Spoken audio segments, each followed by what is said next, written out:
estamos trabalhando várias formas. Aí tem sempre aquele aluno que pensa assim, ou aluna, tanto faz, sabe que o masculino é que impera, né? Por isso se fala aluno. Então veja só, são vários tipos. Trabalhamos a última aula com o silogismo, a parte de dedução e indução, correto? Método de raciocínio. Vamos continuar com o método de raciocínio também. Só que veja, hoje vamos trabalhar a parte do reflexivo. Na sala, às vezes, muitos alunos me perguntam, Valéria, e se for um ponto positivo e um ponto negativo, como é que eu faço?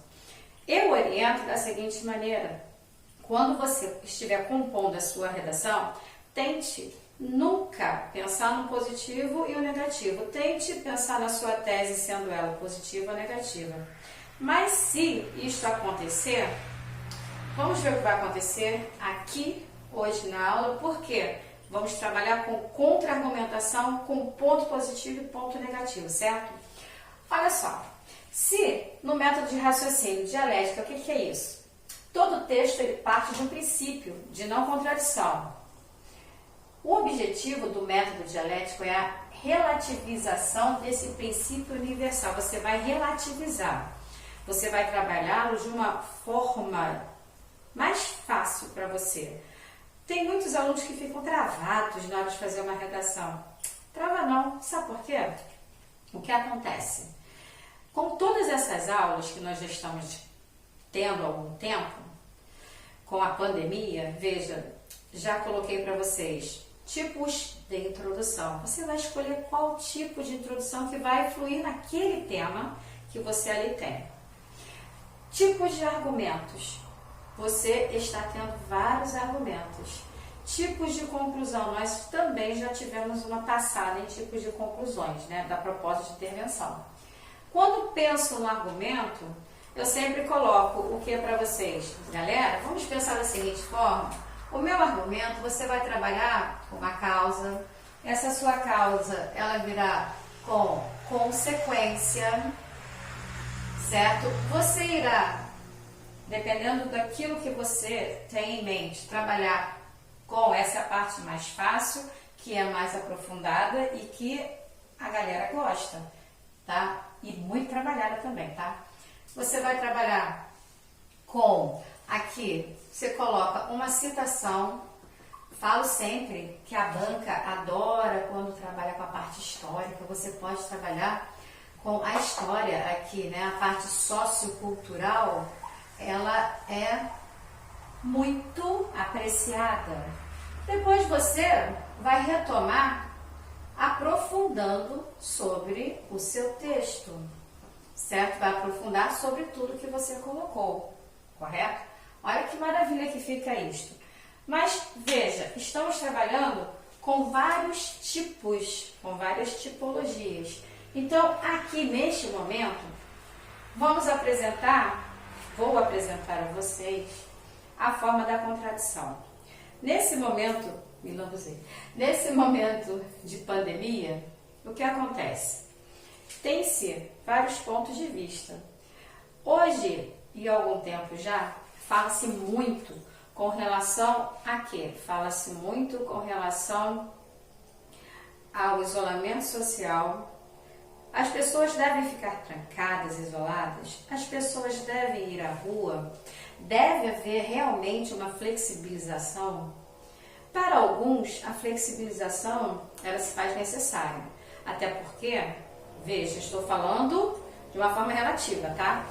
Até porque quando não tem, adoro esses motoqueiros barulhentos, nossa. Então assim, para não dizer o contrário, né? Então, veja só, o que acontece?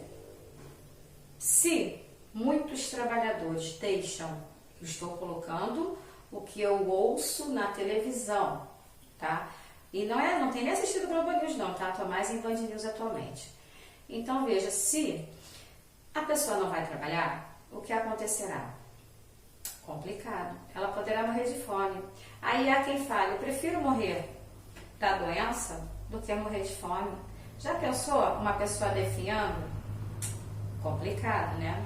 Mas se a pessoa definha por não ter a comida, e se a pessoa vai trabalhar, ela é a pessoa que leva o dinheiro para casa e ela adoece. Como fica também a situação dessa família? É complicado, né? Se vocês pararem para analisar, é muito complicado essa colocação. Isolamento social. Eu sei, acredito que vocês também saibam, que todos devem fazer isolamento social. Mas, por exemplo, eu preciso ir à rua, é inevitável.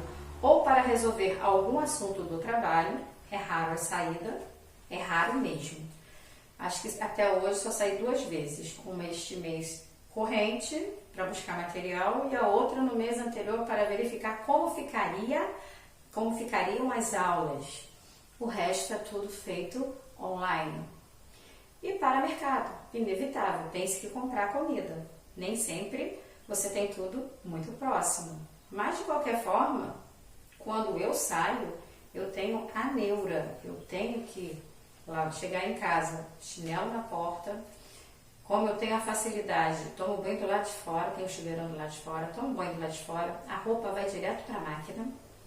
Tudo que entra na minha casa, eu tenho um pano esperando, um cloro ao lado para poder limpar tudo, certo? Então, assim, aqui ninguém entra atualmente na minha casa. Não entra. Quem está aqui fica e somente quem sai somos eu e meu marido. Aí o que acontece? Veja só, eu faço isso, eu uso a luva, eu tenho álcool em gel na bolsa, eu tenho álcool em gel no carro, entramos, estou indo ao mercado, vou passar lá na frente o álcool, né? 70, que não é o em gel, é o álcool 70. Tá bom, eu já tenho o meu na bolsa, eu pego o meu, esfrego no carrinho nas partes onde possivelmente ou habitualmente eu preciso tocar, e o meu carrinho fica comigo. As minhas bolsas, eu tenho as minhas bolsas, né? No carro, então assim, as minhas bolsas eu coloco todas dentro do carro, levo toda a compra dentro do carrinho e levo lá pro carro e quando chega lá na mala, coloco tudo nos plásticos, né, nas bolsas. No entanto, o que acontece? Quando eu chego em casa, eu limpo as bolsas também, por fora e deixo penduradas. Veja só. E quando eu entro em casa, todos os materiais comprados, eu limpo também com cloro, pego álcool cloro. E os legumes, eu lavo tudo. Tudo lavado, só entra lavado na geladeira. Ou seja, eu me acho consciente. Neurótica? Talvez. Minha filha queria vir à minha casa no Dia das Mães. Eu falei, não, você não vem. Nos falamos pelo celular. Valéria, você não tem coração? Tenho, mas aqui somos 3 de risco. Minha filha morava em Araruama, ela trabalhava e tinha que se movimentar. Ela se mudou, está morando agora em Cabo Frio, então ela teve contato com várias pessoas. E aqui somos 3 de risco. 2 respiratórios e um diabético.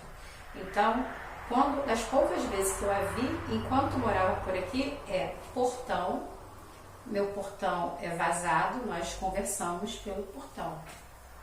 Isso aí, para alguns pode ser, você não tem coração. Porém, para outros eu penso de outra forma, eu penso segurança. Aqui ninguém entra, certo?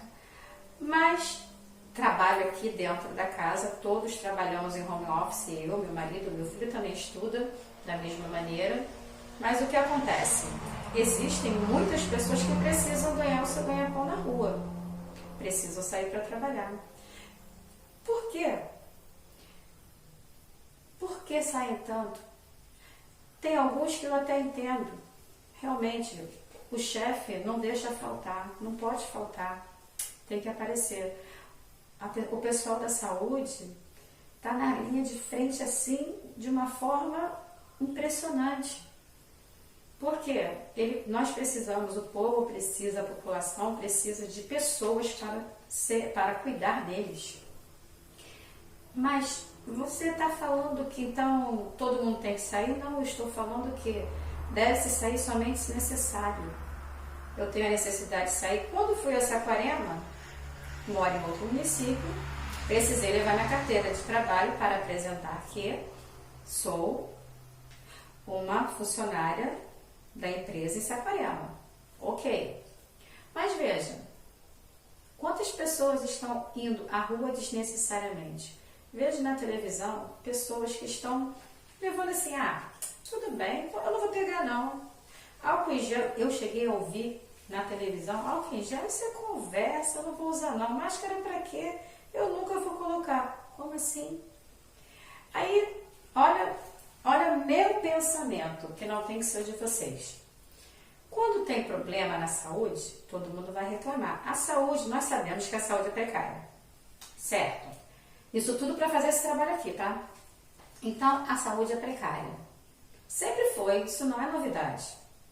Mas veja, o Brasil está tendo apoio de bancos, estão doando material.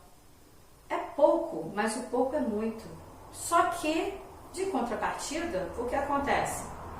As pessoas que não precisam ir à rua, estão na rua.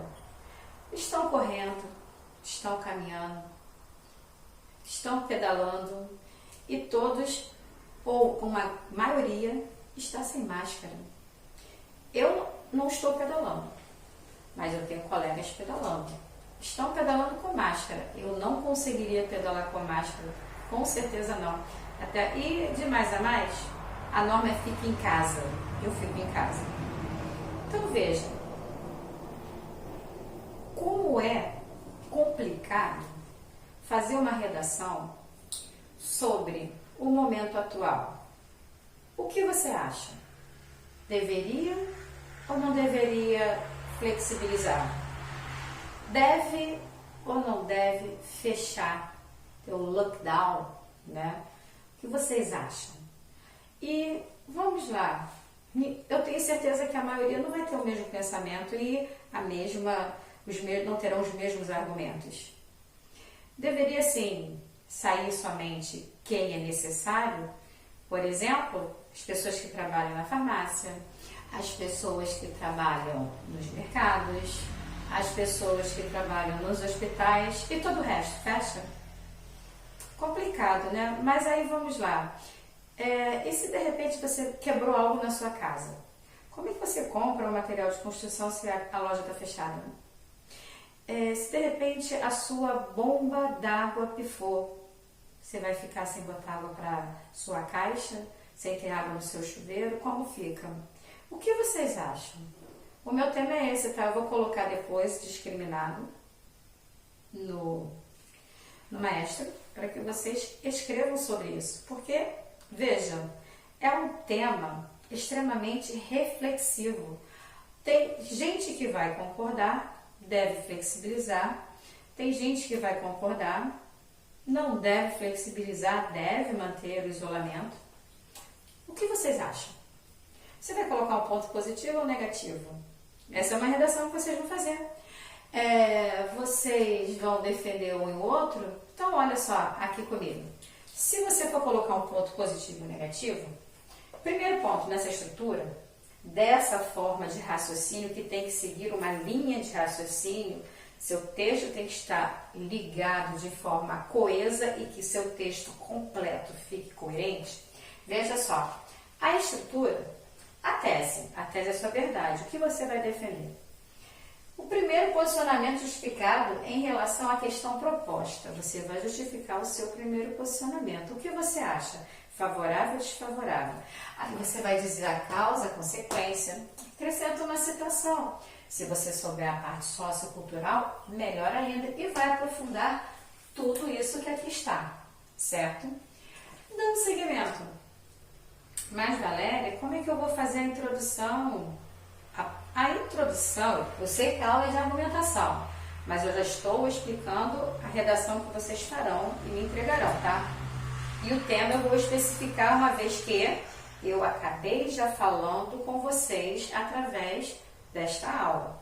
Então, veja só, quando você tem um texto reflexivo e você pensa em colocar ponto positivo e ponto negativo, o que você deve fazer?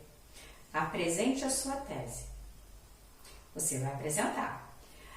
Mas, como assim? O que você vai relativizar? O que você vai apresentar no seu todo? O que você quer apresentar da sua tese, da sua ideia? O que você defende? Ou o que você vai questionar? Afinal de contas, você poderá querer trabalhar um positivo e negativo, certo? Aí você vem para os argumentos. Quando você fechar a conclusão, como você vai fazer? Eu sempre falo, não retiro. Eu prefiro sempre buscar uma linha de pensamento onde eu vá direto. Sempre numa defesa. Eu vou buscar um ponto específico para a defesa para que eu não tenha a necessidade de botar um ponto negativo e um positivo. Para não complicar a forma daquilo que eu tenho a apresentar como proposta de intervenção na conclusão. Aí vamos lá, o que você vai ter que fazer mesmo? Quando você faz um tema reflexivo, você, ao apresentar a sua introdução, você tem a obrigatoriedade de ter, na proposta de intervenção, reafirmar o que você apresentou na sua introdução. E dentro da sua reafirmação, você fará o quê? Apresentará a sua proposta de intervenção. Esse é um dos motivos pelo qual eu prefiro uma linha única de pensamento e não buscar ponto positivo e ponto negativo para que eu tenha problema, certo? Aí veja só, já falei da tese, que é a sua verdade, aquilo que você irá defender. Estou falando de uma antítese, né? Poxa, eu acabei de falar sobre enquanto eu estava explicando. A antítese nada mais é do que a contradição da sua tese. Por que a contradição? Porque você tem um ponto positivo e um ponto negativo. Você não está numa linha única, certo? Então você tem antítese, você tem ideias contraditórias, uma positiva e uma negativa. Uma você concorda, no entanto, você acha que tem uma outra que você discorda e você justifica.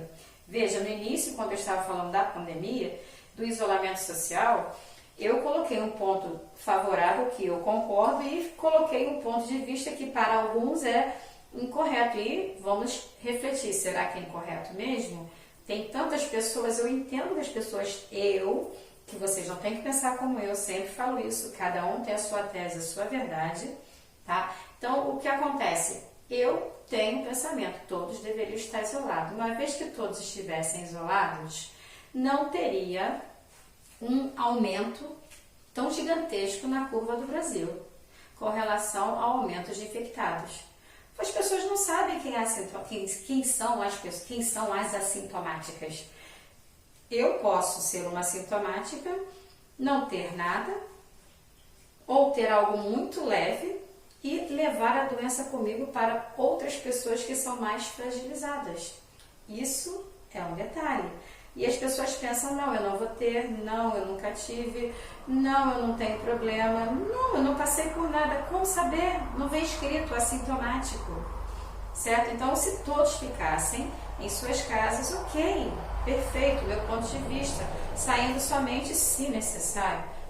Se você tiver quem possa entregar em sua casa, melhor ainda, mas se não tem, tem que sair, mas sai o mínimo possível da casa, busque o máximo possível para a resolução do problema ou aquilo que seja necessário. Eu falo muito mercado, né? Não tem como comprar legumes e verduras para o mês inteiro.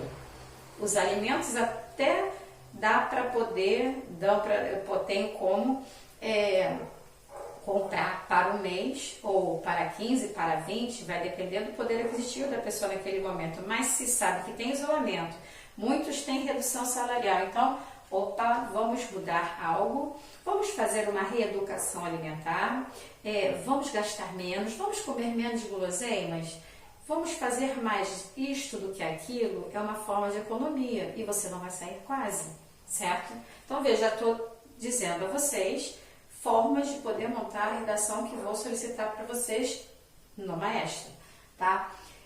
A síntese é a superação da contradição de ideias apresentadas. Ela vai aparecer muito bem quando você tem determinada ideia e você fecha. Veja, em tudo eu estou falando com vocês, eu estou apresentando a vocês argumentos com o tema isolamento social, certo ou errado, como deveria ser, certo? Então veja, em tudo eu acabo fechando com uma síntese. Eu coloco a vocês a minha ideia e eu sintetizo a minha linha de pensamento, ok? Conciliadora, reforça que a dubiedade de olhares é inerente à questão discutida. Estou apresentando dubiedade para vocês. O isolamento é certo? Correto. A saída das pessoas, como deveria ser? Tem olhares diversos. Olha, veja, se estão querendo hoje, né? Já a última vez que vi no noticiário, São Luís já estava assim. Mas a última vez que vi, Rio de Janeiro já estava pensando em fazer lockdown. Bem, será que vai ter? Será que dará certo? Uma vez que tudo a princípio é quarentena, isolamento, mas as pessoas respeitam ou não respeitam? Elas respeitam o isolamento ou elas estão passeando aleatoriamente? Elas estão visitando as pessoas? Estão indo comemorar algo? Estão fazendo visitas? Gente, isolamento não é visita. Isolamento é ficar em casa. Olha, não tem como eu não colocar o meu ponto de vista. Mas há quem fale, não tem problema, porque é família. Se é família, não tem problema. Tá bom. Cada um tem uma forma de pensar. Tem gente fazendo obra na sua residência. Eu não sou favorável. A minha casa estava em obra. Não posso continuar com obra porque, a parte financeira eu tenho que segurar porque tá tudo complicado. Esse mundo agora tá complicado. Você não sabe quanto ganha hoje, se você poderia ganhar menos amanhã, se você terá hoje amanhã. Então, tudo ponto de interrogação, certo? Mas, veja, as pessoas que trabalham com obra, eu não sei o que elas fazem. Eu não sei por onde elas andam. Eu não sei como é que ela se previne da pandemia, né, do coronavírus. Né? Então, veja, é complicado, tá vendo? Esse tema é um tema reflexivo e não é difícil de ser trabalhado, certo? Então, eu estou falando com vocês e naquilo que eu estou argumentando, apresentando a vocês, eu tenho a presença também de olhar dúbio, certo? Tem meu olhar, mas eu estou apresentando para vocês o que eu penso que vocês não têm que pensar. Vocês têm o seu próprio senso crítico, esse que é valioso, tá? Então, veja, você tem que lembrar que tem a parte conciliadora, e é inerente à questão discutida. Reafirmadora, derruba a contradição aparente e demonstra, por argumentos, a superioridade, cuidado que a caneta está vazando, a superioridade de um dos olhares apresentados. Bem, no meu caso, a minha superioridade com relação a esses olhares, sabe, o que acontece? No meu caso, eu sou favorável ao isolamento social, sim, e se for o caso de haver o lockdown, que seja realizado, mas que seja fiscalizado, porque desta maneira, talvez, veja, eu gostaria muito de falar assim, com certeza, mas infelizmente não posso falar pela ação dos outros, né? Mas, quem sabe, com a fiscalização, se acaso venha acontecer o lockdown, as pessoas realmente fiquem em suas casas, né? Porque se fechar, mas veja, algumas pessoas sofrerão, é fato. E aí, o que vocês acham? O que vocês pensam? Quero saber. Me conta na redação, tá? Gente, a matéria de hoje foi essa, veja, o método de raciocínio com ideias contraditórias. Para facilitar, eu busquei um tema atual, pandemia. Entendido? Espero que vocês tenham entendido, tenham gostado. Me manda lá um ok se tá legal ou não, tá? Até a próxima.